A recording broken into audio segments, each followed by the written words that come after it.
और 21 जून को अंतर्राष्ट्रीय योग दिवस है। आइए योग के माध्यम से जीवन को स्वस्थ और निरोगी बनाएं। योग स्वास्थ्य के लिए कितना उपयोगी है, आइए देखते हैं कुछ यौगिक क्रियाएं जिनसे शरीर में ऊर्जा का संचार होता है। आप इन क्रियाओं को ध्यान से देखिए, लेकिन हमें इजाजत दीजिए। नमस्कार।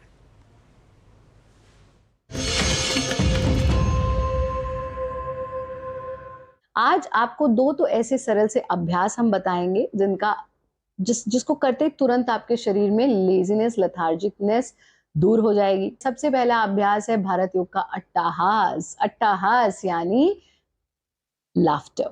लेकिन कैसा लाफ्टर? ये लाफ्टर आप ये मन में ध्यान रखते हुए करें कि यत ब्रह्मांडे तत्पिंडे, और ये भी ध्यान रखते हुए करें कि जो आप देंगे वही लौट कर आएगा। तो आप दोनों हाथों को खोल लीजिए, उंगलियों को चारों दिशाओं में खोल दीजिए, पेट को ढीला छोड़ेंगे, सीने को ढीला छोड़ेंगे। 30 सेकेंड्स ऑफ फ्री लाफ्टर। 1 2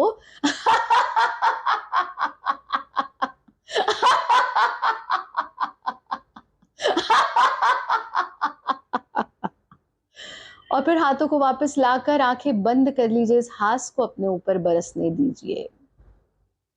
थोड़ी देर आंख बंद करके रखेंगे, फिर धीरे से आंखें खोल देंगे। अगर आप दिन में 5 बार ये अभ्यास करते हैं जो हमने आपको अभी अभी बताया, तो आपको कभी आलस से नहीं हो सकता और 80% डिजीजेस आपके दूर हो जाएंगे। कितना लाभकारी है। दूसरा काम आपको ये करना है, शिशु गति। शिशु यानी बच्चा। बच्चे को आप कभी आलस में नहीं देखोगे। बच्चे को आप कभी बिस्तर पे पड़े हुए लेजी, लथार्जी नहीं देखोगे। वो हमेशा एक्टिव रहेगा, वो कुछ ना कुछ करना चाहता है।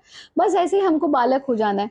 शिशु गति हमारे एक्यूप्रेशर पॉइंट्स पर प्रेशर डालती है। शिशु गति हमारे स्पाइनल रिलैक्सेशन को करती है। शिशु गति ब्लड के सर्कुलेशन को खोपड़ी की तरफ लेकर के आती है। और शिशु गति इंस्टेंटली हमारे अंदर ऊर्जा भर देती है। क्या करना है?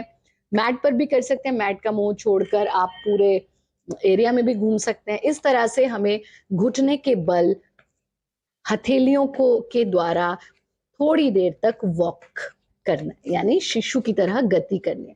लेकिन बात सिर्फ इतनी नहीं है, इसके साथ साथ किलकारी भी भरनी है। कैसे?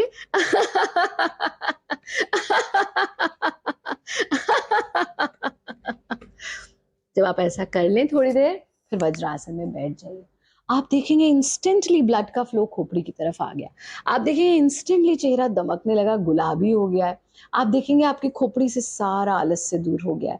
आपका मानसिक तनाव, आपका शारीरिक तनाव दूर हो चुका है। आप एनर्जेटिक महसूस करेंगे। पानी खूब पीते रहिए। ये बार बार हम कहते हैं, लेकिन फिर भी सब लोग पता है पर भूल जाते हैं। और अंतिम काम, गर्मी है या सर्दी है, 20 मिनट सनलाइट में जरूर बैठिए। गर्मियों में प्रातः काल की सनलाइट ले लीजिए, सर्दियों में दिन की ले सकते हैं। इससे आपके शरीर को ऊर्जा मिलेगी, बौद्धिक क्षमताएं बढ़ेंगी, आलस से दूर होगा।